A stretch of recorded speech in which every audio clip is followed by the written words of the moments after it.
Kicking off our list today, we have Godspeedmanger, one of the first women executed for sorcery in Denmark and in Scandinavia. In 1543, King Christian III of Denmark equipped a fleet of 40 ships to chase away an imperial Dutch fleet from the coast of Norway to the Netherlands. Outside of Helsinki, his fleet was stuck in a calm, and the whole project failed. Soon, a merchant's wife named Godspeedmanger was arrested and tortured, believed to have gathered a group of witches in a valley outside the city and enchanted the ships. She eventually admitted to conducting a spell with a coven on a hill above Elsinore, and named several more people that were involved, male and female, including vicars, which led to the expansion of the witch trial. Her trial was handled by the royal governor Eskebild. She also said that the enchantments would never disappear unless Guide herself was allowed to remove them personally. The people that she named were arrested and tortured to an extent quoted as so hard their limbs were separated, but none other than Guide confessed. In November of 1543, the king demanded for the rightful old principal of witches to be burned, but she sadly suffered through further interrogations first before meeting the end of her time. In fourth place, we have Agnes Sampson. Starting off this tale, when King James decided to marry Anne, Princess of Denmark, as quickly as he possibly could, this wedding was arranged in Denmark with a proxy standing in for him since he was,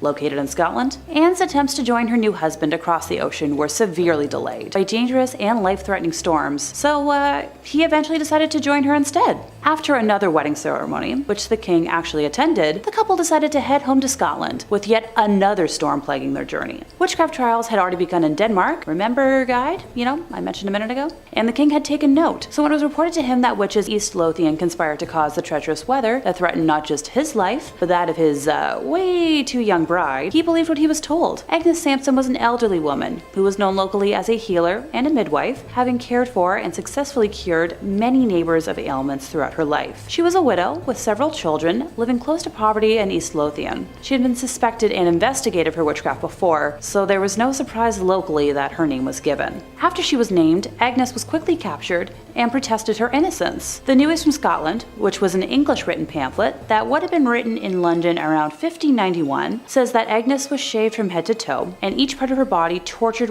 for hours, intentionally to cause intense pain. The devil's mark was found, and she confessed, saying that she and hundreds of other witches attended North Berwick Kirk on Halloween night to meet with the devil to end the life of the king. She claimed the devil appeared to her as a black man, a dog, or a hayrick. Agnes also mentioned various attempts to obtain the king's shirt or other personal linens in order to work her charms. She had attended a witches' convent at North Berwick with her son-in-law, where they collected bones and powdered them for said charms. To prove her magical powers, she told the king the exact words that had passed between him and his new wife on their wedding night. Agnes's trial was presided over by a judge, with a jury of 17 men from East Lothian, many of whom would have known Agnes personally. After hearing the evidence, they found her guilty of 49 out of the 51 charges. In January of 1591, she was taken to Edinburgh Castle and met her end by way of a rope necklace, with her body then being burned at the stake. The naked ghost of a bald Agnes is said to roam the palace of Holyrood House, the official Scottish residence of the British monarchy. Let me know in the comments if you've ever been or if you've seen Agnes yourself. Third place raised Sherwood, the last convicted witch of Virginia. Also known as the Witch of Pungo, she was born in 1660 to carpenter John White and his wife Susan,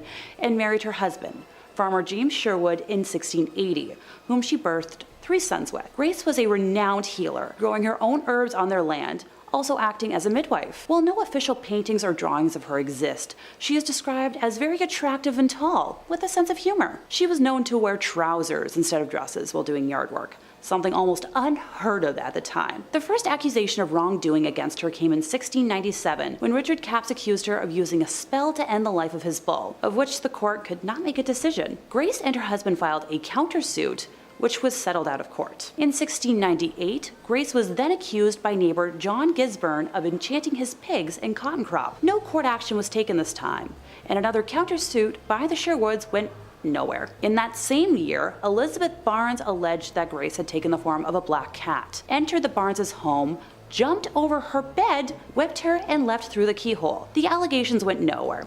Same for the countersuit, leaving the Sherwood couple to pay court fees for the 3rd time. After her husband's death in 1701, Grace managed to dodge further allegations until 1705, when she got into a fight with neighbor Elizabeth Hill. She sued Elizabeth and her husband for battery and was awarded damages of 20 shillings, so roughly the equivalent to 170 Canadian dollars today. In March, the princess and county justices assembled 2 juries, both made up of women, with the first being ordered to search Elizabeth's home for wax or baked items that might indicate she was a witch.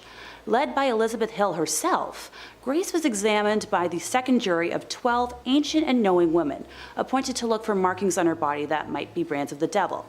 And they discovered 2 marks not like theirs or like those of any other woman known to them. On July 5th, the justices ordered a trial by ducking to take place. If Grace were to sink, she would be deemed innocent. If she were to float and survive, she would be declared as guilty and imprisoned. Around 10 a.m. on July 10th, she was taken down a dirt lane now known as Witch Duck Road to a plantation near the mouth of the Lynn Haven River. The event attracted people from all over the colony, who began to shout, "Duck the witch!" It is believed that her right thumb was bound to her left big toe and her left thumb to her right big toe, and then she was flung into the water, where she quickly floated to the surface. The sheriff then tied a 13-pound Bible around her neck, causing her to sink, but she untied herself and returned to the surface, cementing her status as a witch. She was then imprisoned for 8 years and lived quietly until her death in 1740. According to legend, her sons placed her body near the fireplace, and a wind came down the chimney, with her corpse disappearing amongst the embers. The only clue left behind was a cloven hoofprint. Stories about the devil taking her body, unnatural storms, and loitering black cats quickly arose after her death, and local men ended the life of every feline they could find. This widespread elimination of cats is believed to have caused the infestation of rats and mice in 1743. In first place, we have Gilles Garnier. I swear I don't intentionally plan to name male witches as the worst on my list, but they tend to commit the most heinous acts throughout history. And before anyone wants to try to correct me in the comments again, men have often been named as witches throughout time. Continuing on, Gilles Garnier was a reclusive loner living in the woods around Dole, France. Despite being a solitary man, he got married in 1572. Historians have reported that Gilles was ill-equipped to provide for his family because he wasn't a very good hunter, being used to only having to provide for himself until that point. That's when he started hunting something else. Hey, anyone out there want to guess? Come on, I bet you can. Alright, I'll give it to you. Human flesh. The first hunt happened around September 29th of 1572, when Garnier killed a young woman, allegedly in the form of a wolf, and brought some of the flesh home for his wife to eat. How, thoughtful? Throughout the autumn, more young humans were found unalived and mutilated, including another young woman that Giles bit and clawed at, but was interrupted by passerbys before fleeing. The girl sadly succumbed to her injuries a few days later. In November, Gilles ended the life of a young man this time, enjoying the flesh from his thighs and belly before tearing off a leg to save for later. I could name more, but I'm feeling a little queasy as it is. This caused a stir amongst the townspeople, who believed it was a werewolf who was committing the horrors. Many folks had witnessed a humanoid-looking wolf near the scenes of the crimes, with the animal darting off once it was aware of being seen. Then in January of 1573, there was one last death. This time, villagers heard a child screaming and the sounds of a wolf, witnessing the wolf attempt to flee the scene, but changing into the form of Gilles as it did. He was then arrested, put on the rack, and confessed to killing the young and consuming their flesh. At his trial, more than 50 people testified, and he was found guilty of lycanthropy, the ability to turn into an animal, and witchcraft. He and his wife were burned at the stake on January 8, 1573. Starting off this countdown, we have John Reed. John Reed was one of the 7 witches tried in 1697 Scotland. When he was caught, persecutors found that he had a mark on his loin. John said that the devil had nipped him there and that it indeed was a witch's mark. John also confessed that he was in service with the devil. The devil promised him wealth and abundance, but in return, John belonged to the devil. But John revealed that the devil broke his promise and never did anything he said he was going to do. On top of that, John admitted to attending a number of meetings with other witches. He also admitted that he was responsible for the torment of Christian Shaw. Christian was an 11-year-old who claimed she encountered a pack of witches who then bullied her and stole her milk. He also admitted that they all drowned her in the local well. As a result of his confession, it was very clear that he was a witch and he was locked away in a cell. The next day though, he was found dead. He had hung himself in his cell with his own scarf. It was believed that this was the devil's work. The devil convinced him to take his own life because John exposed him. Within the following weeks, the other witches close to John took their own lives in their cell as well. Again, it's thought that the devil possessed them and killed them off one by one because he was pissed with them. In our 4th spot, we have Janet Howitt. Between 1661 to 1663, 44 people in Beaufort, Scotland were accused of witchcraft. 7 of those accused were executed. The fate of some of the others remain unclear. One of the main women was Helen Guthrie. She was not a nice lady at all. This woman murdered her own stepsister and the stepsister's children. But she was like, wait, I'll help you, and claimed that she was able to identify other witches just by looking at them. So she said she would help them in the witch hunt if they went easy on her. She then went on to make up elaborate stories of witches meeting up at graves and eating the flesh of other humans, etc. The more she made up and pointed fingers, the longer she got to live, and same with her daughter Janet Howitt. Janet was also accused of being a witch like her mom. In fact, she had a witch's mark on her shoulder. She said it was from the devil biting it. She also said that it hurt for so long until the devil visited her again and stroked her shoulder. When he did that, the pain immediately stopped. Now, Janet was imprisoned with the rest of the accused, but we don't know what happened to her. They held a trial for her and no one testified against her. Plus, they only had the mark on her shoulder as evidence. We truly don't know if young Janet was let go or sadly killed. What we do know is that her plea date was 1666, 4 years after her arrest, so she was in jail for quite some time. In third place, we have a ducking chair, not to be confused with a cucking chair, which is a whole other concept, or the red hot stools women accused of having sexual acts with the devil would have to sit on. I sadly don't have enough information to unpack that stool, other than ouch! But let's get on with the ducking, shall we? The ducking stool was a strongly made wooden armchair, often made out of oak, in which the offender was seated, with an iron band being placed around them so that they would not fall out during their immersion. How thorough. The earliest record of the use of such is towards the beginning of the 17th century, with the term first being attested in English in 1597. It was used both in Europe and in the English colonies of North America. Usually the chair was fastened to a long wooden beam fixed as like a seesaw on the edge of a pond or river. And as much as I love and miss wooden playgrounds, I feel like this might not have been as fun. Sometimes the ducking stool was not a fixture, but was mounted on a pair of wooden wheels so that it could be wheeled through the streets, and at the river edge was hung by a chain from the end of a beam. In sentencing a woman, the magistrates ordered the number of duckings she should have, and as much as I've scoured the internet, I can't seem to find number data on this. If you have any ideas, please let me know in the comments. Another type of ducking stool was called a tumbrel, and was a chair on 2 wheels with 2 long shafts fixed to the axles. This was pushed into the pond, and then the shafts would be released, ergo tipping the chair up backwards. Sometimes the punishment proved fatal and the subject died. Once again, the sometimes should be taken with a pound of salt. In medieval times until the early 18th century, ducking was a way used to establish whether a suspect was a witch. The ducking stools were first used for this purpose, but ducking was later inflicted without the chair. In this instance, the subject's right thumb was bound to her left big toe, her left thumb to her right big toe, a rope was tied around the waist of the accused, and she was thrown into a river or a deep pond. If she floated, it was deemed that she was in league with the devil, rejecting the baptismal water. If she sank, she was cleared. Oh, and she'd be dead. Can't forget that part.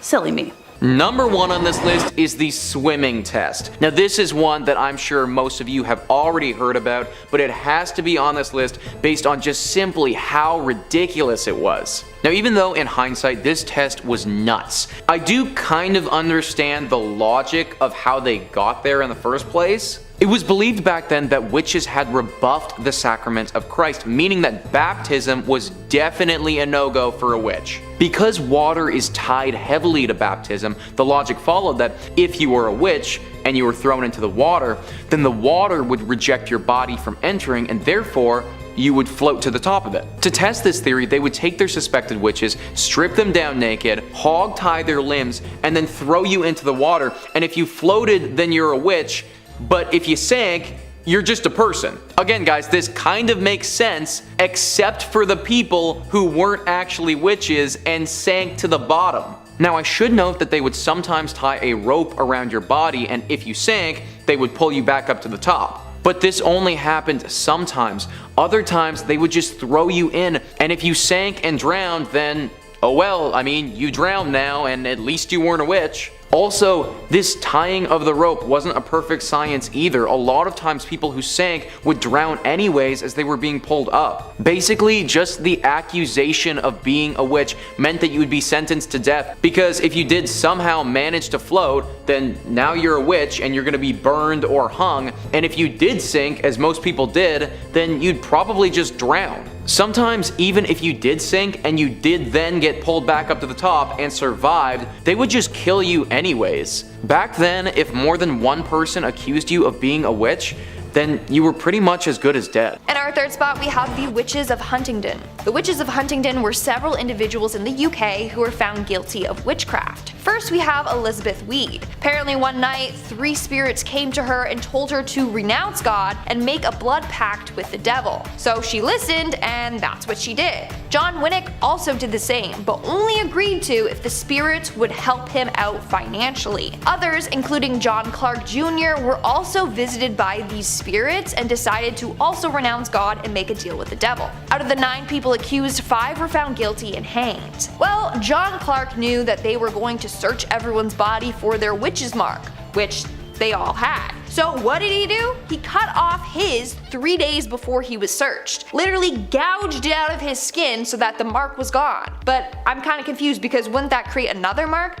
I don't know, but I think he was let off the hook while he watched his friends be killed. He literally said, and I quote, "It was foolish to let the authorities find their marks. I cut off mine 3 days before I was searched." He then denied ever making a pact with the devil or being a witch, even though he was. Moving on to number 2, we have George Jacobs Sr. George Jacobs Sr. was an English colonist who was accused of witchcraft in 1692 during the Salem witch trials. George was quite the man around town. He had several run-ins with the law. He was known for having a violent temper, and in 1677 hit a man named John Tompkins Jr. 2 witnesses said, and I quote, "One blow, and if the latter had not held him by the arms, he would have struck him some more, he being in such a passion." Now, he was fined for this. Then in 1674 he was sued by his neighbor after he chased some of his horses into the river where they drowned. He argued that the horses were trespassing on his property, whereas others thought he just liked wreaking havoc on town. Fast forward several years later, George Jacobs Sr. and his son, George Jacobs Jr., and his daughter-in-law and granddaughter were all accused of witchcraft. Everyone got off except for Jacobs Sr., and that's because he had a witch's mark. His body was searched and they found what was described as 3 teats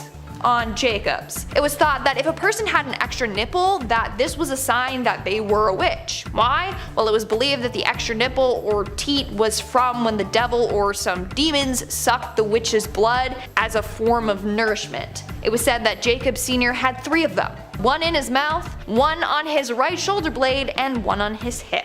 Now, they weren't actually nipples though, it was just a 1/4 inch long fleshy thing protruding from his skin with a sharp point. They proceeded to stick pins in each of them to see what would happen. This was called the witch pricker. Apparently, if you are pricked and you don't have a reaction to getting pricked and you don't bleed, then you are a witch. Well, when they pricked each teat, Jacobs never reacted to it and he didn't even bleed. So he was found guilty on August 5th, 1692 and was sentenced to be hanged along with the other witches. Number 4. The Bell Witch. In the 1800s, a farmer going by the name of John Bell moved his family to picturesque Adams, Tennessee, onto a beautiful 300-acre farm, little slice of American pie. Bell quickly became a figurehead of the community, respected by many, and became a local leader at the town church. For the Bell family, things were the brightest they've ever been. They were living the dream and ringing in good fortune. I was trying to make a Bell pun work there. There's probably a better one. Things wouldn't be good for long, and they'd find themselves in a nightmare shortly. By 1817, strange, inexplicable things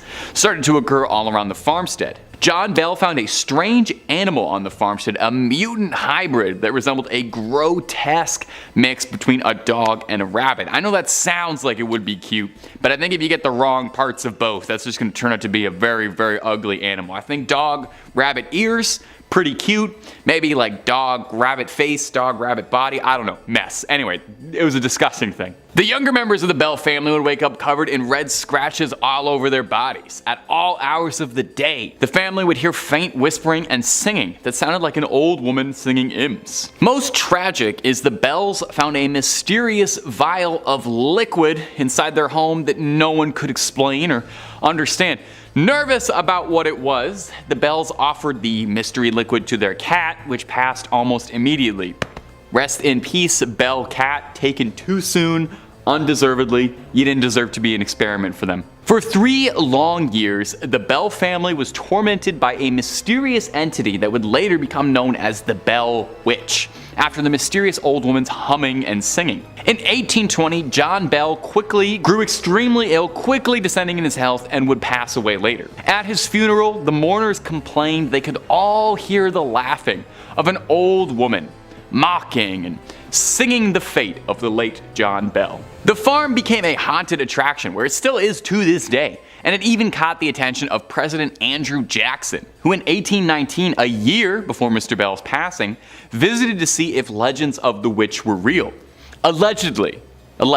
As soon as his carriage arrived at the property, the horses refused to budge anymore. The animals can always tell. And in our number 1 spot we have Elspeth Rioch. Elspeth Rioch was an alleged witch in Scotland during the early 1600s. When she was 12 years old, she claimed that she was approached by 2 men. One was dressed in all black, the other in green tartan. The man in green told her that if she followed his instructions, that she would be able to obtain magical powers. He told her to boil an egg and use the condensation from cooking the egg and take it and rub it on her eyes with unwashed hands. Sounds like an eye infection to me. He said that this would give her the powers to see and know everything that she wanted. So she followed his instructions and bam, it actually worked. So now I kind of want to go home and try it. I don't know, maybe it will work. And she actually developed clairvoyant skills. When Elspeth was older, she was visited again by the men. This time it was only the man in black. He showed up in her room one night. He told her that he was neither dead nor alive, but trapped between heaven and earth. He also told her that to maintain her magic skills, she needed to act dumb. That way, no one would suspect a thing. They'd be like, she's not a witch, no, she's way too dumb to be one. Well, eventually she was caught. In fact, she got in way more trouble because of her acting dumb. They were all like, she's fully a witch, she tried to trick us, let's kill her. At her trial in March of 1616, she confessed to using her clairvoyant powers to spy on people, and she would also use magical spells to cure illnesses. Furthermore, when they inspected her body, they found a witch's mark. She had what appeared to be a scar in the shape of bite marks on her shoulder. Later she confessed that she was bit by the devil and that was the mark that he left. She was charged with witchcraft and deceiving locals by pretending she was mute. In the end, she was executed by strangulation before having her body burned. In 5th place, we have witch cakes to kick us off. Sadly, these aren't yummy Halloween cakes, a thought which makes me very hungry, but instead a bizarre form of counter magic, a supernatural dessert used to identify suspected evildoers. In cases of mysterious illness or possession, witch hunters would take a sample of the victim's urine, mix it with rye meal and ashes, and bake it into a cake. This stomach-turning concoction was then fed to a familiar or animal helper of the suspected witch in the hopes that the creature would fall under its spell and reveal the name of the guilty sorcerer. During the hysteria that preceded the Salem witch trials, Tatuba famously helped prepare a witch cake to identify the person responsible for bewitching young Betty Paris and others. The brew failed to work, and Tatuba's knowledge of spells and folk remedies was later used as evidence against her when she was accused of being a witch. Before I forget, another use for a witch cake came from burning the pastry in hopes that the scorching heat would transfer to the witch and force her to reveal herself. Whew. Anybody else starting to get warm? Oh great, just me. Number 3 on this list is called the touch test. Witches were said to have the ability to control other people. Basically, they could cast a spell on you and you're now either under their control or in a lot of pain. If these witches were to touch the person who's believed to be under their curse or spell though, then that individual would have some type of response. Let's say someone who's controlled by these witches starts acting strange or frantic. Then a simple touch by the witch would calm them completely. I'm not really sure if this theory on witches and touching their victims has been founded by anything or is true to this day, but back then they definitely believed that this was the case. The problem with this test though was that there was a lot of wannabe actors back then.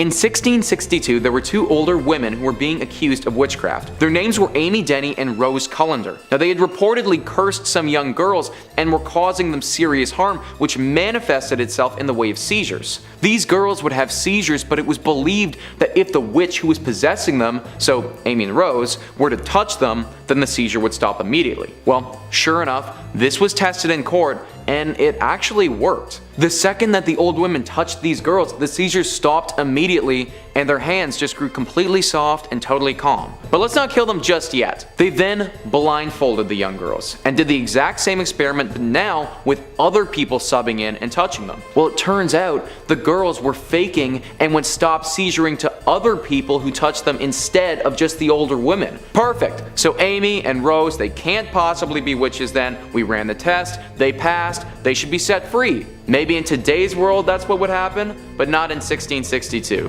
Both of them were hung anyways, and the young girls got off scot-free. Number 5 on this list is the prayer test. This test basically acts as the single most important audition of your life. It was thought that witches were unable to recite the word of God, and that reading or speaking the Bible would cause their immediate demise. Therefore, they would have accused witches come to the front of the court or gathering and recite verses from the Bible. Now, this test makes a decent amount of sense if you think about it, although we can't forget what era we were in when this took place. Not everyone was literate at this time. In fact, a lot of them weren't. I can also imagine the immense pressure that you would feel to perform that verse to perfection. Speaking as somebody who's been through their fair share of auditions in life, I can tell you that auditions are nerve-wracking to begin with, but add on the fact that your life is on the line, that really raises the stakes, I think. And it wasn't enough to have you simply not go up in flames as you were reading it. A simple slip up, a mispronunciation,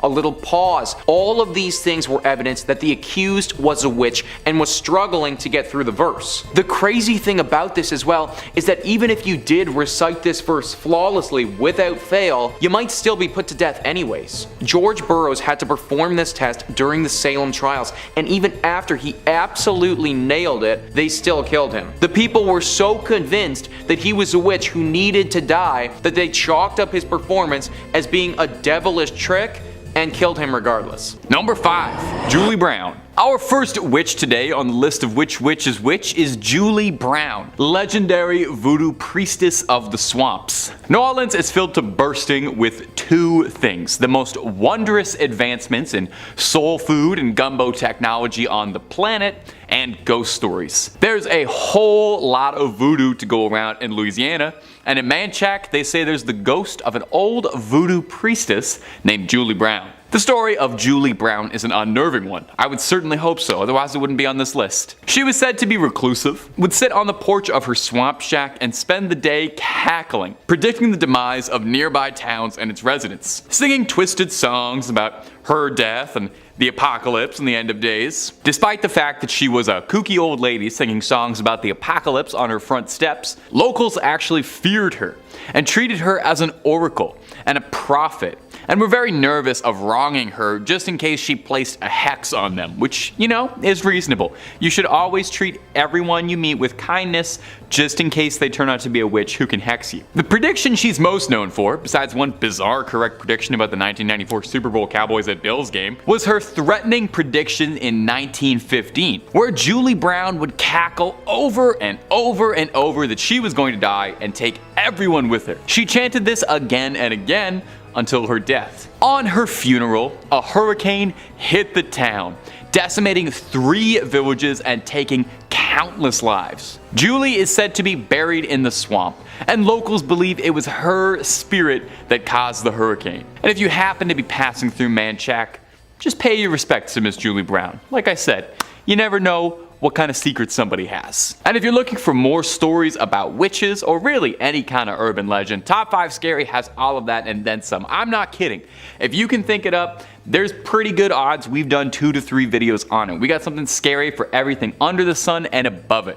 So hit subscribe. Please make sure you hit that little bell so you don't miss a single scream, but do that after this video because I got 4 more witch stories coming up for you right now. And wouldn't you know it, the next one's about a bell. Number 2 on this list is called pricking.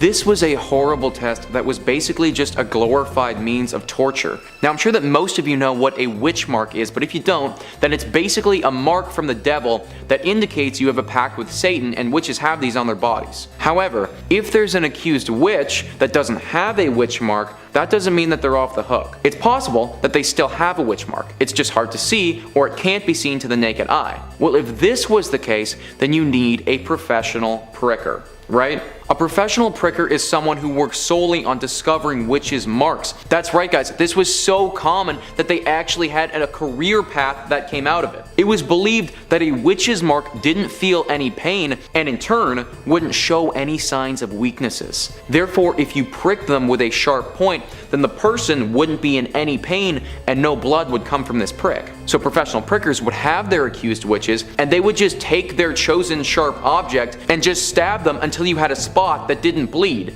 And then, because you didn't bleed, they would kill you for being a witch anyways. It also didn't stop at just pricking, but it even went to scratching as well. The victim of an apparent witch would be allowed to come and scratch that witch until they drew blood. This was supposed to cause the victim some relief from their symptoms, and if it did, then that would be enough to make the accused person guilty of witchcraft and they would be executed. Yeah, you really did not want to get stuck with the pricking test. In first place, we have dismemberment and mutilation. This is where my own stomach gets all topsy-turvy, so fair warning, I can handle creepy stuff, no problem. But gore? There's a reason I haven't been able to bring myself to watch the Terrifier movies. So when witch hunters wanted to get answers back in the day, if I haven't made it clear enough by now, they didn't really care about being humane or, coercion, just being right. They would do whatever they deemed necessary to get a confession, leading many witches to confess just to make the pain stop and end their lives, well, humanely. Say goodbye to your fingernails, because that was practically just a footnote in what they were allowed to do. Walpurga Hosmanen of Bavaria was led through multiple different stages of mutilation while being paraded to her execution. At the first stop, her left breast and right arm were branded with irons, then her right breast at the second stop, her left arm at the third, with her left hand being then branded at the fourth stop. Once they reached the place of execution, her right hand, with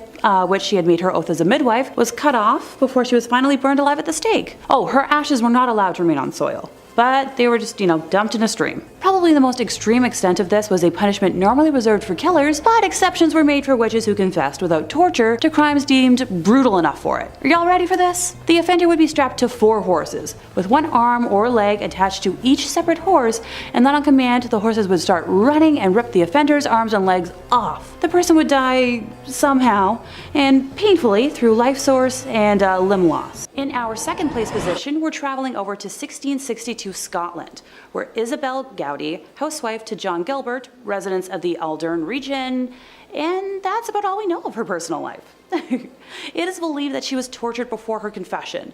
Methods used at the time included the use of thumb screws, foot roasting, witch pricking to test for a devil's mark, sleep deprivation, or isolation with food and water restrictions. Ugh. The specific details of the original accusation or reason for her confession are unknown, but are believed to be part of a conspiracy to torment the local minister, Harry Forbes, who was a zealous extremist who had a fear of witchcraft. And for a woman who would not have been taught to read or write, she was extremely eloquent. Her first confession described an encounter with the devil in the church at night, where she renounced her baptism and the devil put his mark on her shoulder before sucking her blood from it. Other meetings took place at several locations, where she recounted having sexual intercourse with the devil, who she described as a very cold and rough but great man. She detailed his appearance as having forked and cloven feet that were sometimes covered with shoes or boots. Details were given of taking a child's body from a grave and spoiling crops, along with information about covens and where they danced. The coven ate and drank the best of food at houses they reached by flying through the air on magical horses and entered through the windows,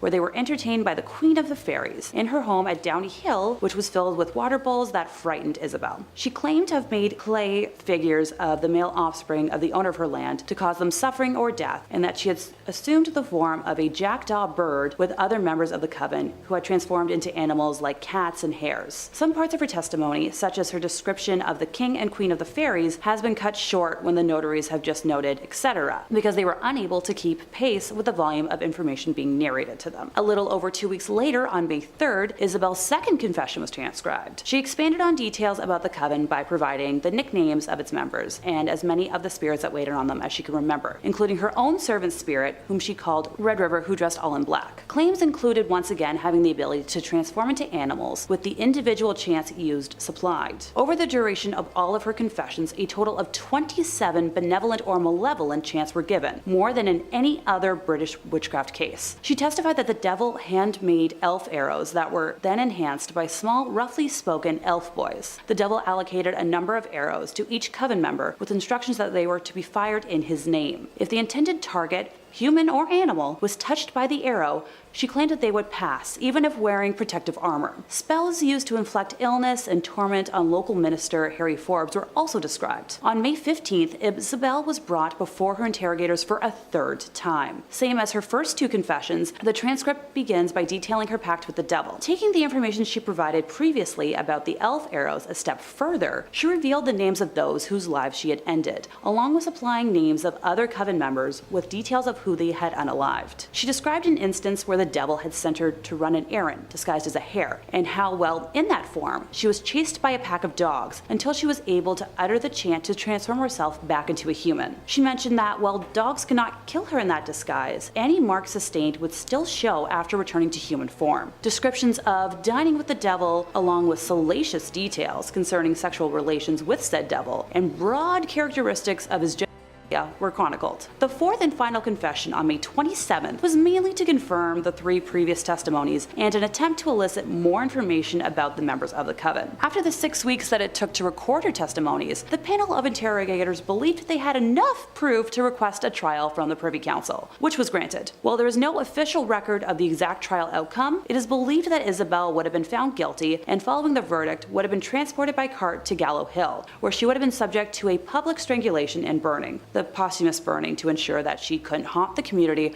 from beyond her grave. Granted, locals to the area claim that she is the Green Lady that can be seen haunting them to this day. Number 3, the Black Hag. Our next witch probably has the most impressive title out of any of them, the Black Hag. That is such a cool name for a witch to have. She resides in a church called, oh god. Let me try this. The Monaster Nagal. Oh, what? You want to throw that on screen for me? Monaster Nagal. How am I supposed to say that? This is the witch's curse. I don't even know about any witchy stuff she does. She tries to get you to say this evil word and then it curses your family. I'm getting a note over here. It says that it's also called the Abbey of the Black Hag. Well, that's what we're going with. We're not calling it that other thing. I'm not doing that. The Black Abbey of the Hag, which as far as I know is the only name this church has ever gone by, was built in 1298. Wow, it's an old church. And was one of the few well-known medieval convents in old Ireland. The remains of the abbey still stand today in a secluded valley, making an already mysterious and supernatural place just that much more atmospheric. The place is called the Abbey of the Black Hag, for God's sakes. You don't name a place that unless it's pretty haunted. Sounds like it's straight out of Dishonored. And while I've got you here, Dishonored 3, when? When's that happening? Now, it's believed that the last abbess, which is a horrible word, in charge of the abbey practiced witchcraft, and in the scary way. She brought death, misfortune to the surrounding areas. Pope Martin V condemned the abbey. He was not down for witches at all. Catholic Church don't play with witches. The accused witch left to live out in the damp, deserted abbey by herself, which she probably loved because that sounds scary. Over time, her skin blackened, her hair furrowed, and her soul twisted, leading to the place being named the Abbey of the Black Hag. And if you can believe this, there's actually more to this story. The Count and Countess of Desmond once called the abbey home when attempting to flee their attackers, where the Countess was fatally struck by an arrow and buried by her husband, but it would not be the end of the Countess. Sightings of a ghostly figure around the ruins of the abbey were common, eventually leading to someone digging up worn-out finger bones. And it's said now that a woman's panicked shrieking can be heard in the early hours around the abbey. In fourth place, we have a Scold's Bridle, also known as a Witch's Bridle, a Gossip's Bridle, a Brink's Bridle, or simply Brinks. This was an instrument of punishment as a form of public humiliation. This thing was an iron muzzle in an iron framework that enclosed the head. Some exceptions were masks that depicted suffering, but not pleasant either way. My brain just jumped to a similar modern device used for pleasure instead of pain, and no, I will not elaborate on that thought, but let's clarify. A bridle bit, or kerplate, around 5 centimeters by 2.5 centimeters in size, was slid into the mouth and pressed down on top of the tongue, often with a spike on the tongue as a compress. It functioned to silence the wearer from speaking entirely, and caused extreme pain and physiological trauma to scare and intimidate the wearer into submission. This prevented speaking and resulted in many unpleasant side effects for the wearer, including excessive salivation and fatigue in the mouth. Seeing as I've always been a chatty Cathy, I can totally see how I would have been sentenced to this, and my jaw hurts just thinking about it. The wearer was then led around the town by a leash, and for extra humiliation, a bell could also be attached to, draw in crowds. First recorded in Scotland in 1567, the pranks were also used in England and its colonies. The Kirk sessions in barony courts in Scotland inflicted the contraption mostly on female transgressors, and women considered to be rude, nags, common scolds, drunken, but mostly witches. It was also used as corporal punishment for other offenses, notably on female workhouse inmates. The person to be punished was placed in a public place for additional humiliation and sometimes beaten. Just sometimes, not every time apparently. Knowing what I know about history and cover-ups, I'm going to lean towards probably most of the time. The Lanarkburg records record a typical example of the punishment being used. When wearing the device, it was, impossible for the person to either eat or speak. Other pranks included an adjustable gag with a sharp edge, causing any movement of the mouth to result in laceration of the tongue. In Scotland, pranks could also be permanently displayed in public by attaching them, for example, to the town cross, tron, or toll booth. Then the ritual humiliation would take place, with the miscreant on public display. Displaying the pranks in public was intended to remind the populace of the consequences of any rash action or slander. Whether the person was paraded or simply taken to the point of punishment, the process of humiliation and expected repentance was the same. Time spent in the bridle was normally allocated by the Kirk session in Scotland or by a local magistrate. In second place, Walpurga Hosmanen was a midwife, born sometime between 1510 to 1527, where she lived and worked in Bavaria. Her trial was one of the most ruthless witch trials in Germany. Walpurga's life had been unremarkable until her arrest on charges of witchcraft, sorcery, and vampirism in the year 1587. After her arrest, she was subjected to terrible torture. Go figure, until she confessed to her deeds. According to her confession, soon after she became widowed in 1556, when she was working in the field of the city, she had made arrangements to meet a male co-worker for sex in her cottage later that evening. But he had not arrived. Instead, a demon had come dressed in his clothes. She established a relationship with said demon, named Fiederlin, who made her swear allegiance to the devil and promised to rid her of poverty. Hey, sounds pretty tempting. During her confession, she stated that she had sworn herself to Satan and written it on a contract, and Fiederlin had then taken her to the real devil and confirmed her contract, after which they had drunk wine, consumed the roasted flesh of young humans, and had sex. And in case I need to clarify, she had intercourse with Fiederlin, not the devil.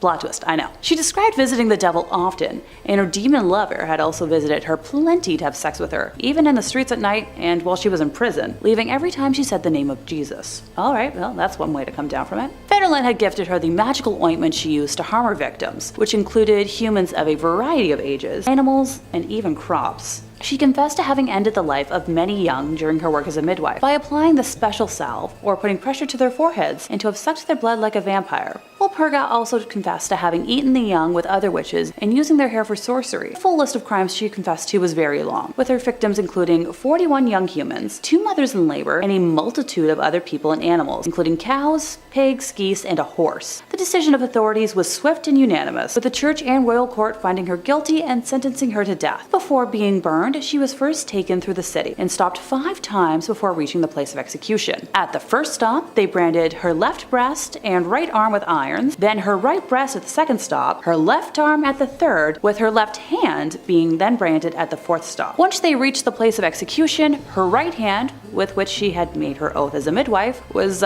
cut off before finally being burned alive at the stake. Her ashes were not allowed to remain on soil, but were then dumped in a stream. Number 2, the Blair Witch. Perhaps one of the most pervasive witches in pop culture after the Wicked Witch of the West, the Scourge of Maryland, the Blair Witch. Perhaps you saw the very successful 1999 documentary regarding her legend, or maybe you saw one of the 2 middling sequels. According to legends, she haunts the Black Hills forest near the town of Burkittsville, Maryland. The local folklore states that in the 18th century, a woman named Ellie Kedward was accused of practicing witchcraft. She was chased and exiled out of the township of Blair and condemned to live in the woods, hence the Blair Witch. It's believed that she died out in the surrounding forests in the harsh winter of 1785, But it's also said that she placed a curse on the town moments before her death, vowing to seek revenge on the townspeople and their descendants for generations. And not to split hairs here, but that does actually kind of sound like she was a witch. I'm not saying it was justified in exiling a woman out of her town, just that placing a hex on a town definitely sounds like witchcraft, and I can understand where they were coming from. I'm just trying to understand the scenario, okay? I'm divorced from it. I'm not part of it. I'm just trying to understand it. From here, the legends of Kedward grew into the larger-than-life figure, the Blair Witch. Various disturbing events were attributed to the Blair Witch. Mysterious disappearances, people being lured away into the woods, supernatural phenomena, camera crews disappearing in forests, reports of finding strange hex bags in the surrounding woods filled with strange runes and symbols and remnants of people, hair, teeth, for her to perform wicked rituals. Now, it goes without saying, unless you firmly believed the marketing campaign of the 1999 film, the Blair Witch Project is obviously a movie. While they say it's based on the real story of Ellie Kedward, there is no record of a Blair Township ever having existed. Almost certainly, the Blair Witch's story is inspired in large swaths by the Bell Witch, who we talked about earlier. Although in a kind of unique case, back in the day when the Blair Witch did come out, its marketing was so effective, and in this sort of like pre-early internet area, there were several people who did think it was real. It was a cast of completely unknown actors by a team no one had ever heard of. And on some level, I don't know, maybe to get esoteric with it, what makes an urban legend real? Just us believing in it, right? Do you believe the other 4 stories I've told you more? They're no less fictional. My only source was the internet for all of those. So, I'm just saying, open mind. Coming in 4th, Maul Dyer, one of the witches that inspired the Blair Witch Project. Residing in Leonardtown, Maryland, her origins are clouded in mystery, the most popular theory being that she was a noblewoman escaping an unsavory past. Taking up an isolated residence outside of town limits, she developed a reputation as a skilled herbalist. Those skills, combined with her unknown past and secluded lifestyle, planted the suspicion of witchcraft in villagers' heads. In the winter of 1697, the weather was so harsh that many crops failed, and a deadly plague swept through the town. It is believed that these were revenge from Maul, after the townspeople had been blaming her for every misfortune and hardship they faced. A meeting was held amongst town vigilantes, and they decided to form a mob to run her out of town.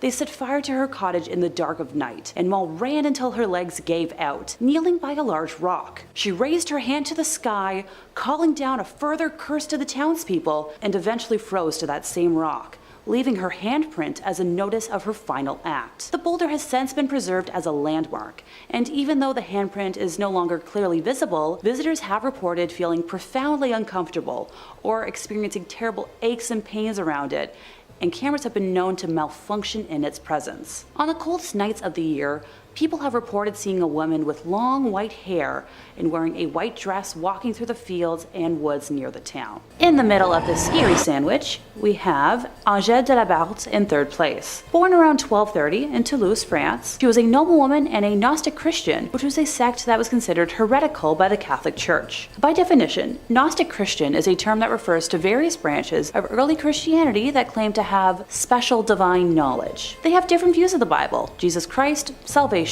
and God compared to traditional Catholics. They have diverse teachings and practices such as Valentinianism, Sethianism, Manichaeism, and Mandaism. Some of them regard Jesus as a human being who became enlightened or Christed, while others see him as a divine being who came to lead humanity back to the light. In 1275, Agnes was accused of having sexual relations with Satan, and she was impregnated by him, giving birth to a baby that had the head of a wolf and a serpent's tail. This being consumed human flesh, and Agnes stole infants to feed it. When she was arrested, she was tortured and eventually confessed that the accusations were true. She was sentenced to death and burned alive, making her the first in Europe to have her life ended from accusations of witchcraft. Also, fun fact for you, at the time it wasn't illegal to have sexual relations with demons. If you have access to a time machine out there, don't get any ideas. In 2nd place, we have witchmark hunting and pricking. Witch hunters often had their suspects stripped and publicly examined for signs of an unsightly blemish that witches were said to receive upon making their pact with Satan. This devil's mark could supposedly change shape and color and was believed to be numb and insensitive to pain. Prosecutors might also search for the witch's teat, which was an extra nipple allegedly used to suckle the witch's helper animals. In both cases, it was really easy for even the most minor physical imperfections to be labeled as the work of the devil himself. Oh my, the horror. Moles, scars, birthmarks, sores, and tattoos could all qualify, so examiners rarely came up empty-handed. I'm trying to think of just how many birthmarks I have all over my body, so just add that to the tally of how I'm, a witch. Seriously, I feel the burning from the flames already. In the midst of witch hunts, desperate villagers would sometimes even burn or cut off any offending marks on their bodies, only to have their wounds labeled as proof of a covenant with the devil. So, damned if you do, damned if you don't. If I'm adding like scars to my blemish count, yeah, forget it. Okay, I think the temperature in here just went up another couple of degrees. Seriously. If witch hunters struggle to find obvious evidence of witches' marks on a suspect's body, they might resort to the ghastly practice of pricking as a means of, sussing it out. Come on! Even having a flawless body isn't going to exonerate you? What the heck? Witch hunting books and instructional pamphlets noted that the marks were insensitive to pain and couldn't bleed, so examiners used specially designed needles to repeatedly stab and prick at the accused person's flesh until they discovered a spot that produced the desired results. In England and Scotland, the punishment was eventually performed by well-paid professional prickers, many of whom were actually con men who used adult needle points to identify fake witches' marks. Well then, if you ever feel like your job just, isn't real, remember that people in history were paid to do well. Along with pricking, the unfortunate suspect might also be subjected to scratching by their supposed victims. This test was based on the notion that possessed people found relief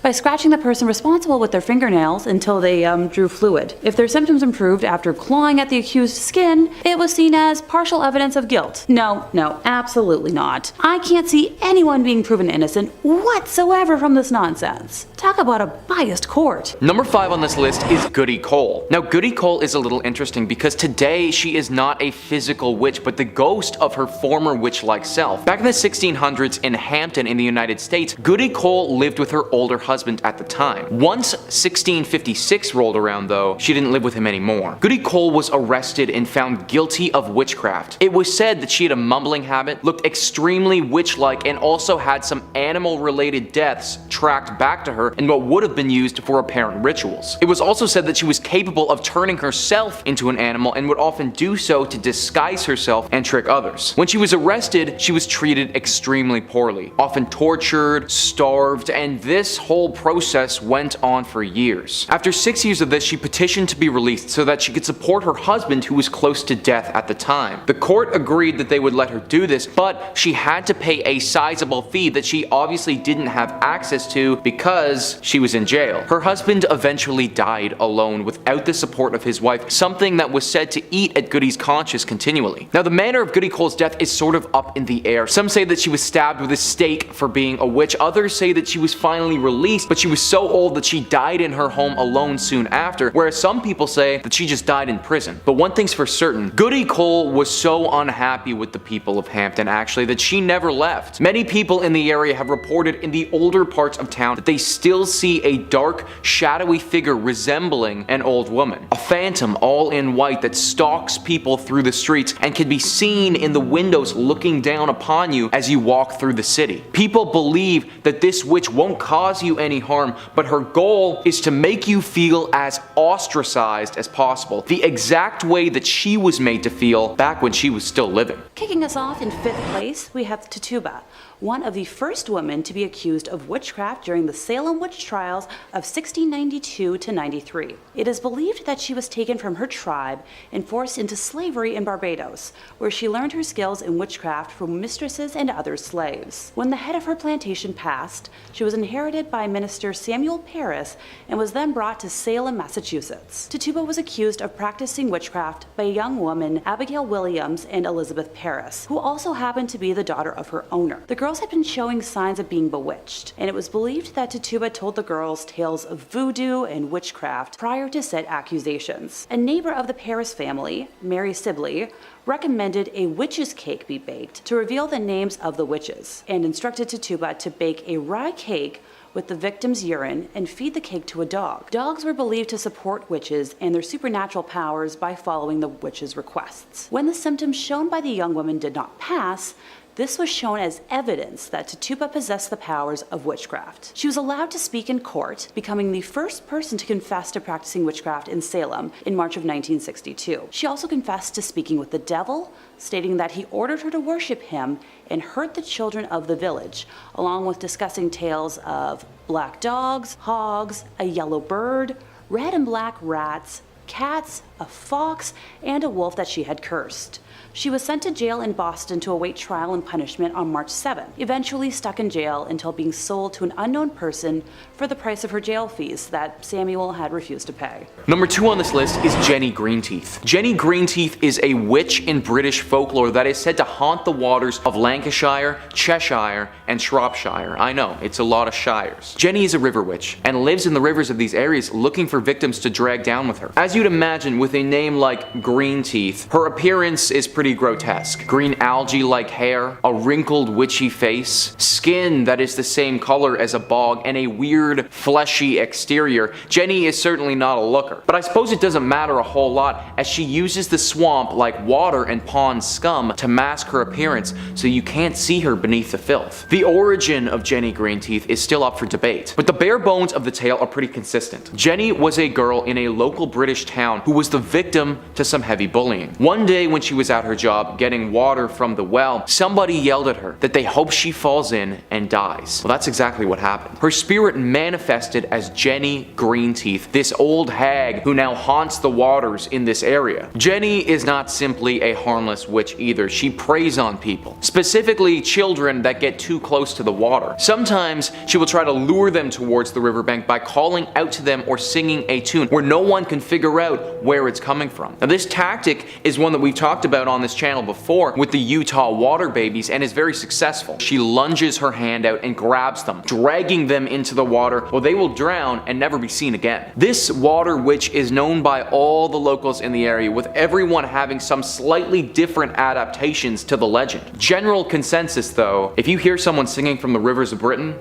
don't go near it. Number 5 on this list is what I'm going to be nicknaming the Scottish Witch from the Woods. I stumbled across a Scottish story about a witch where they were unable to discover her name. Hundreds of years ago, when Scotland was still being first developed, there was a village in the north of the country. This village was positioned directly next to a forest that they wanted to chop down and expand into. When they began their process of chopping down the forest, a witch, or the Witch of the Woods, came out and warned them that if they continued, she would curse their entire community. The women would become infertile, the crops would never grow, and people would go missing. Fearing for their safety, the group came to an agreement with this witch, where they were allowed to chop down a small section of the forest in exchange for leaving 1 sack every harvest of grain or produce by the edge of the forest. This agreement held true for quite a while until the community started to get less fearful and more greedy. They decided to go against this witch and chop down the rest of the forest without fear of consequence. When the witch came out of the forest again to address their betrayal, they refused to listen,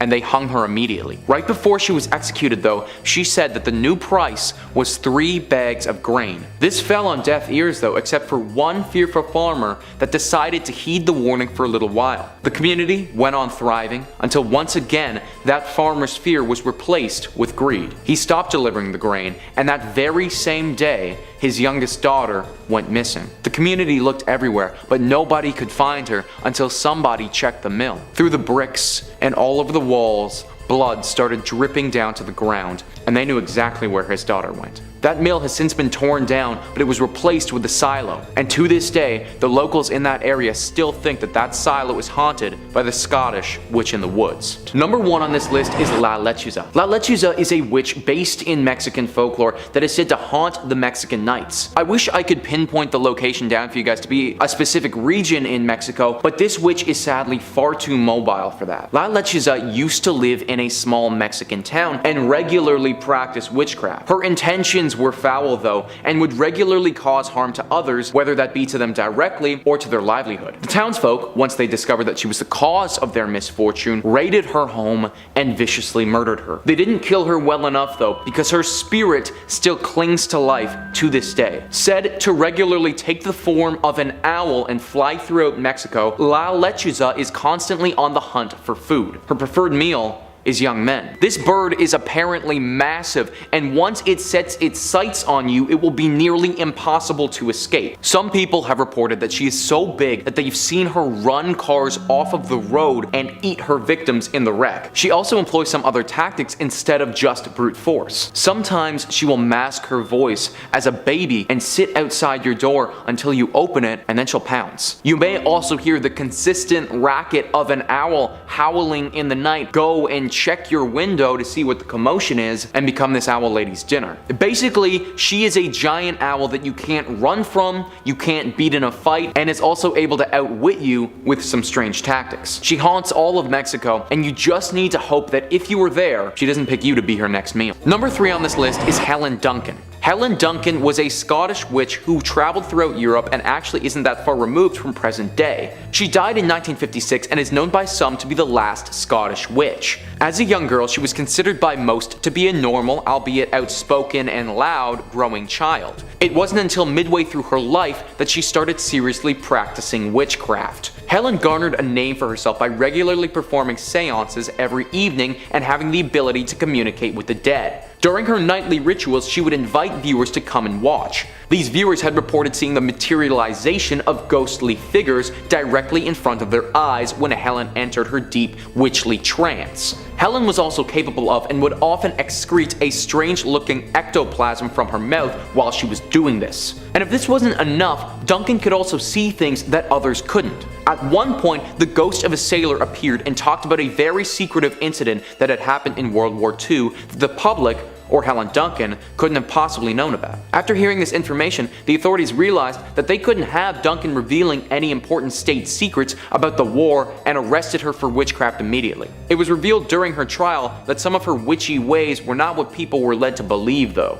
Like her ectoplasm was simply the regurgitation of a cheesecloth made to look like some type of ghostly substance. Even though some of her abilities were proven to be fraudulent, it still doesn't explain how she was able to accurately predict or say the things that she couldn't have possibly known. Helen Duncan didn't use any of her abilities to harm anyone, but the capability to potentially talk to the dead, it's still very chilling. Number 1. La Bruja de Caxiche. And our final witch for today is going to be La Bruja de Caxiche, a well-known urban legend from Peru, specifically from the coastal town of Caxiche near the city of Ica. The legend revolves around a reputed witch who lived during the colonial era. According to legend, La Bruja de Caxiche was an enigmatic woman with exceptional powers and knowledge of witchcraft. She was believed to possess both healing abilities and the abilities to cast curses. She multi-spec'd. It was said that she used various herbs, potions, and rituals to perform her magic. Now, one of the most interesting aspects of this legend is this belief that La Bruja de Caxiche had a physical deformity, specifically a hunchback. And if there's one thing we love in an urban legend, it's a bit of a physical deformity. It makes it that much more believable and scary. Because someone conventionally unattractive is way scarier than not. Don't blame me, blame our Western views on beauty. I didn't write them, I just perpetuate them. Over time, the legend of La Bruja de Caxiche became intertwined with the history and culture of the town of Caxiche. Local residents and visitors began associating certain landmarks and natural phenomena with their presence. For example, there's a famous gnarled and twisted tree called the Witch's Tree that is said to have been her gathering place. Today, Caxiche has embraced the legend of La Bruja de Caxiche as part of its heritage. The town has a statue of the witch, and there are various festivals and events dedicated to her, and I guarantee you no party goes even half as hard as a party celebrating a local witch. Oh my god, imagine the cauldron stew. The legend has also become a popular tourist attraction, drawing visitors who are interested in the occult, folklore, and statues. Number 4 on this list goes to the Paisley Witches. The Paisley Witches are actually nicknamed after the town of Paisley in Scotland, where these witches were based. Christian Shaw was an 11-year-old girl who was the daughter of a higher up in the Scottish community. It was this 11-year-old girl who fell victim to the curse of several witches. It started with a deep sickness that manufactured itself like any other: fevers, chills, exhaustion. But some reports say that it became much more than that. The story goes that Shaw on one occasion levitated from her bed and on another occasion started chanting some deep curse. It was clear to everybody involved, including Shaw, that some form of Scottish witchcraft was afoot. Now, she made it evident that she believed multiple witches were involved in causing her ailment, 7 of them in fact. A trial was held for these witches where it was discovered that they all had the witch's mark, or the devil's mark as some like to call it, on their bodies. After this evidence came to light, the jury's decision was easy and all of the witches were sentenced to death. Now, this story was a long time ago, and it's hard to know for certain whether these individuals had anything to do with Shaw's ailment and witchcraft, or if they were wrongly accused, tried improperly, and the story has been exaggerated over time, which frankly is not unlike other potential witch stories during this period. The only thing that we can say for certain though is that the people back then and the 11-year-old Christian Shaw believed wholeheartedly that this group of Paisley witches was just that, witches. Number 3. Charter Street Burial Grounds. The Charter Street Burial Grounds started in 1637, also known as Old Burying Point or the Charter Street Cemetery, is the oldest cemetery in Salem. Many early and famous Salem residents are buried here, such as John Hawthorne, a judge in the Salem witch trials of 1692. Hawthorne, whose father had been a Salem magistrate, was born in 1641 and had 6 children. Hawthorne experienced several deaths in his family, including those of all his 3 brothers. Hawthorne died in 1717 at the age of 76, never apologizing for the role in the Salem witch trials. His headstone is surrounded by granite rectangles to help preserve what is left of the original stone. Being one of the oldest cemeteries and the sickening things that happen there, ghosts and spirits are often seen around the gravesite. There have been many strange occurrences here. Witch stuff aside, about 400 years of ghostly encounters have happened at the Old Burying Point Cemetery. Over the years, people have successfully captured EVP of voices from beyond the grave at the site. If you can hear me, say something. Stop yelling. Oh, sorry. Photographs of mysterious shadows, orbs, white mist, and even full apparitions are seen here. One of these apparitions is believed to be Mary Bright Corey, who died 1684. She was the second wife of Giles Corey, who later became an unfortunate victim of the witch trials himself. Another ghost seen is the powdered blue dress lady, whilst holding a picnic basket in one hand and sometimes accompanied by a young boy. Normally, once the cameras come out, the lady in white transitions into numerous bright orbs or vanishes altogether. Maybe the ghost woman is the same Mary Corey forever watching over Judge Hawthorne's grave. Number 2. Gallows Hill. Okay, so we were just talking about what happened to some of the accused during these hysterical trials and all the historical places that saw such violence. One of the most interesting witches tried of that was Giles Corey. Tried as a witch but never hanged. Actually, the old man known as Giles Corey was pressed to death with the judge's orders of him being a strong and stubborn old man and would not for the life of him indulge in the nonsense he was being accused for. He never admitted that he was a witch. Even throughout his torture, they laid him down and put a board on his back and proceeded to stone him to death, piling up stones on the board, resulting in crushing and eventually perishing underneath it. Only took about 4 days. Giles Corey apparently repeatedly yelled more weight, further cementing his plea of not guilty to everyone watching at Gallows Hill. With his last breath, Giles apparently cursed the town of Salem, and this area is now an unearthly hotspot for paranormal activity. The Gallows Hill that most people are aware of is nothing but a baseball diamond, but underneath that baseball diamond, bone fragments and coffins have been found. Interesting, because no witches were ever buried in coffins. Maybe vampires? Giles died from his inflicted torture on September 19th, 1692, just after the 8th anniversary of his wife Mary's passing.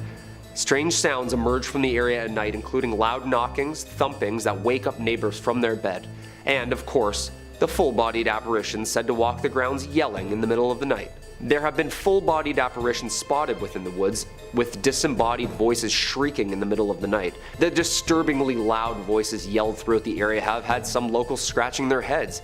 Is this the ghost of Giles himself, speaking his curse upon the town for all to hear? Shh! Trying to sleep!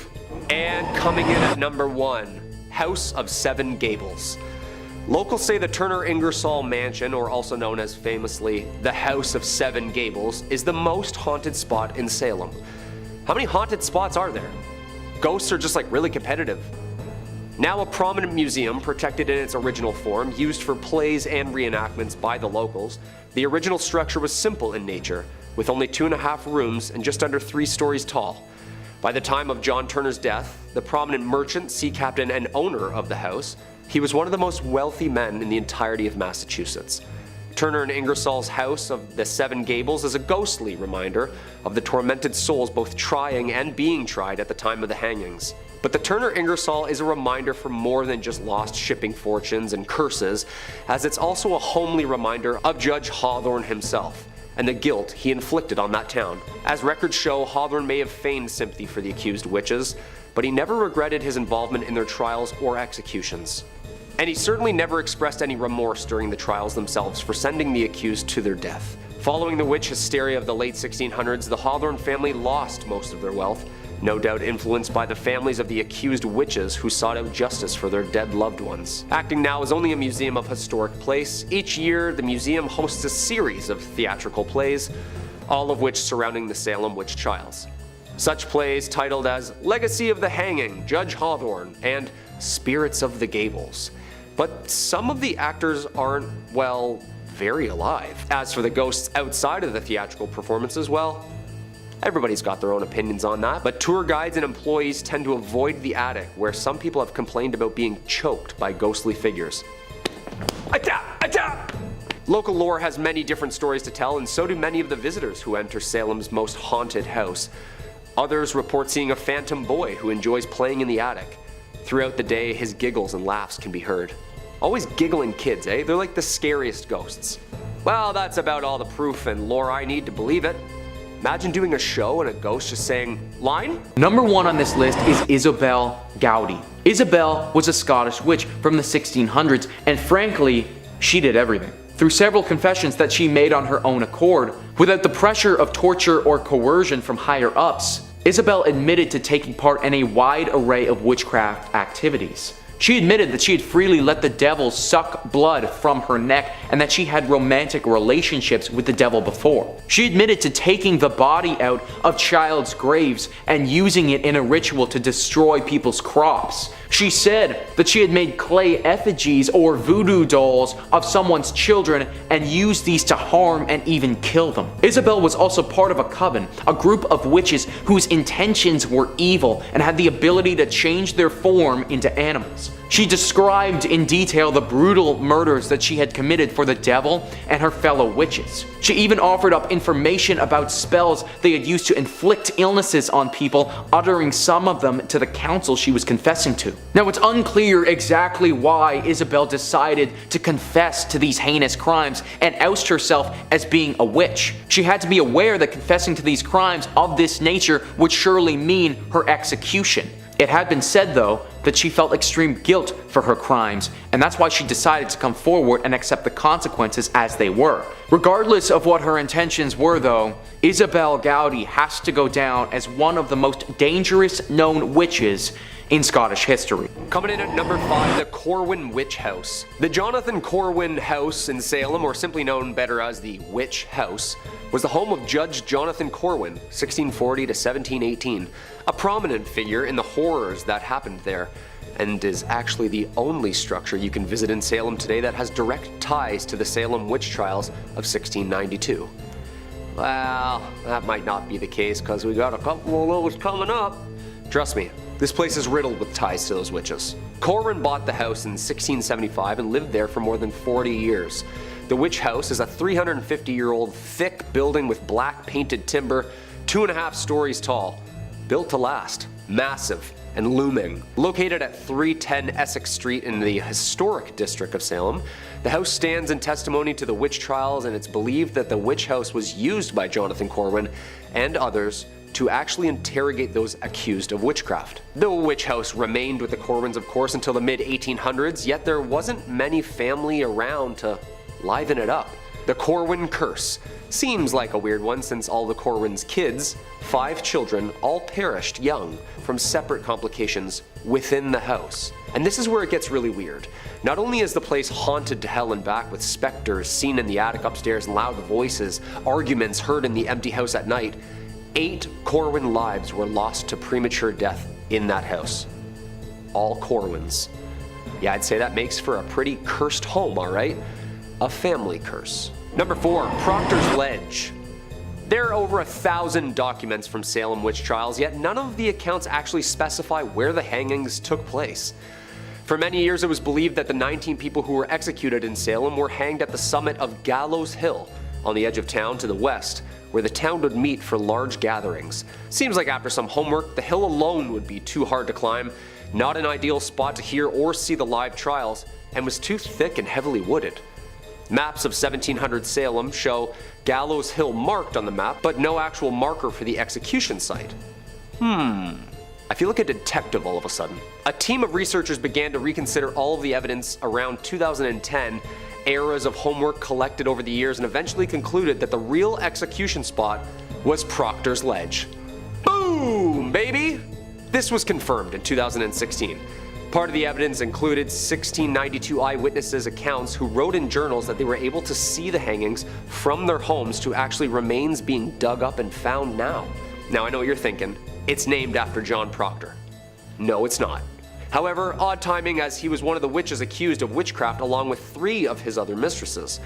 Locals say that the lady in white visits Proctor's ledge. Some visitors claim to have caught the sight of her, though others catch only her disembodied voice. Are these the phantoms of the unsettled spirits tied to the grounds where they were hanged for eternity?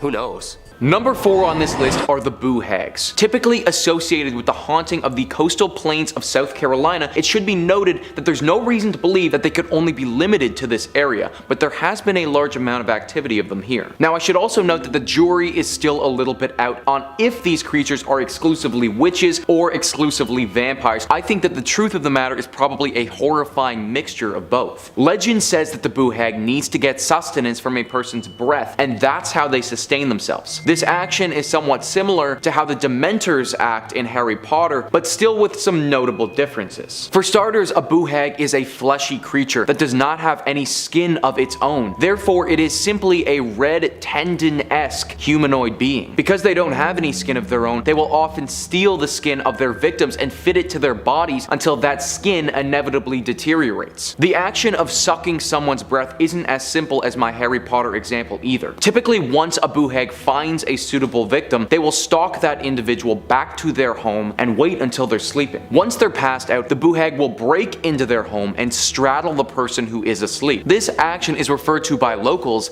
as a riding from a Boo Hag. Now, if the person wakes during this process and struggles, they will steal your skin and leave you for dead, but oftentimes you don't even realize that this is happening to you. They will suck your energy and it will put you into a deep catatonic-like state. After they've gotten their necessary energy, they'll leave you alone, and you'll wake the next morning feeling drowsy, most likely, not even realizing that you were ridden from a Boo Hag. Number 3 on this list is the White Witch of the Rose Hall Plantation in Jamaica. The Rose Hall Plantation is near Montego Bay. However, the witch in question is the ghost of a witch named Annie Palmer, and Annie Palmer wasn't from Jamaica at all. In fact, Annie Palmer spent most of her life in Haiti. She was born there and lived there with her parents for quite some time until they sadly passed away due to yellow fever. Afterwards, she was adopted by a witch who wasn't shy in passing her gifts on to young Annie. Regularly practicing witchcraft and voodoo, Annie soon became a strong witch in her own right. After she grew up, she moved to Jamaica and married John Palmer, taking his last name. Now this is where things get a little bit crazy though. Annie murdered John Palmer. Then she got married again and murdered that husband. And then she got married again and murdered that husband. You'd think that these guys would have recognized that marrying Annie might not have been the best idea, but I guess love just conquers all. Annie didn't stop with her husbands though. She murdered countless slaves that worked on that plantation. This was right up until she was murdered herself by a slave named Taku. The people back then attempted to perform a voodoo ritual on this witch, not wanting to have her ever return again. However, it didn't work the way that they intended it to. The voodoo ritual actually trapped her at this location, and now she's said to be forever haunting the Rose Hall on Montego Bay. People have seen her ghost before, and they've heard screaming coming from nothing. The vision of a woman in white will appear sometimes, and it is said that if you stay at this plantation too long, then some deep misfortune will fall upon you or your family. So beware. Number 2 on this list is Thomas Weir and his sister Griselle. What makes Thomas and his sister so scary is that nobody expected them to be involved in witchcraft at all. Up until the end of his life, Thomas was known by most to be a nice man of the community held in high esteem. However, nearing the end of his life, Thomas came clean about who he really was, telling the entire community during a religious service that he and his sister had been performing witchcraft for years, going into deep detail about how they had consistent communication with the devil and had devoted their entire lives to carrying out his bidding. This bidding manifested itself in many different ways, most of which involved causing harm to others, or in Thomas's case, getting it on with animals. Yeah, he was a weird dude. At first, the community barely believed him, but after the sister came out and corroborated his story in detail as well, they started piecing it together. Thomas was always walking around with a big black staff. The neighbors had reported hearing strange sounds in the evening coming from their home and weird lights going off. Suddenly the guy that everybody thought they knew as their nice friendly neighbor was somebody else entirely. Reports say that when he was burned at the stake, he took far longer to die than a human should. Also, his staff was burned with him, and it emitted an extremely strange sound and moved in unnatural directions when it was burning, as if it was being possessed by some force. I suppose that in the case of Thomas and Griselle, they had done such a good job at hiding their identities as witches and had been extremely methodical with their crimes, that before they died, they just had to let the world know just how evil they actually were. Finally, in first place, we have the only male witch on this list, Grigory Rasputin. Close family friend of the last royal Russian family, he was originally introduced to them as a faith healer who could aid their only son, Alexei, who suffered from hemophilia. A self-described mystic and holy man, he was a figure of much debate amongst the royal court, with some describing him as a visionary and prophet, others as a charlatan and scam artist. Historians believe that his scandalous reputation and influence over the Romanovs helped to discredit and overthrow the family. Having taken many pilgrimages to holy monasteries, he developed a reputation as a reverent holy man, gaining a small circle of followers who believed in his miracles, and began leading private prayer meetings, much to the scorn and suspicion of villagers and priests. It was rumored that female followers were ceremonially washing him before each meeting, that the group sang strange songs, and even that they had joined a religious sect whose rituals were rumored to include self-flagellation and sexual orgies. Word of Rasputin's activity and charisma began to spread in Siberia during the early 1900s, where he developed many friendships with high-ranking religious leaders, eventually leading to his introduction to the royal family. It's not certain when Rasputin first acted as Alexei's healer, with the earliest record on date being when he was summoned by Alexandra to pray for Alexei when he had an internal hemorrhage in the spring of 1907, with the young royal healing by the next morning. Due to his closeness with the family, Rasputin was allowed intimate access in situations that governesses to the children described as inappropriate. One governess in particular was released from her position simply for voicing her concerns about Rasputin being allowed around the children while they were clad in nothing but their nightgown. Another of the nursery governesses claimed in the spring of 1910 that she was seduced into sexual acts against her will by Rasputin, having originally been a devotee of him but was later disillusioned. The empress refused to believe her and said that everything Rasputin does is holy, later dismissing the governess. It was whispered in society that Rasputin had seduced not only the Tsarina but also the 4 young Grand Duchesses. Rasputin had released passionate letters written to him by the Tsarina and the 4 young Grand Duchesses that, throughout society, fueled the rumors. In 1916, a group of nobles led by Prince Felix Yusupov banded together, deciding to assassinate the holy man for his influence over Alexandria and her family. It is said that the prince invited Rasputin to his place shortly after midnight, where he offered the man tea and cakes, which had been laced with cyanide. Rasputin initially refused the cakes, but then began to eat them, and to Felix's surprise, appeared unaffected by the poison. Rasputin then asked for wine, which had also been poisoned, and drank 3 glasses, but still showed no sign of distress. At around 2:30 in the morning, Felix excused himself to go upstairs, where his fellow conspirators were waiting. He grabbed a revolver and returned to the basement, telling Rasputin that he'd better look at the crucifix and say a prayer, referring to the crucifix in the room, and then shot him once in the chest. Rasputin leapt up from the bullet and attacked Felix, who freed himself with some effort and fled upstairs. Rasputin then followed Felix outdoors, where he was shot once again and collapsed into a snowbank. The group of men then wrapped his body in cloth, drove it to the Petrovsky Bridge, and dropped it into the Malaya Nevka River.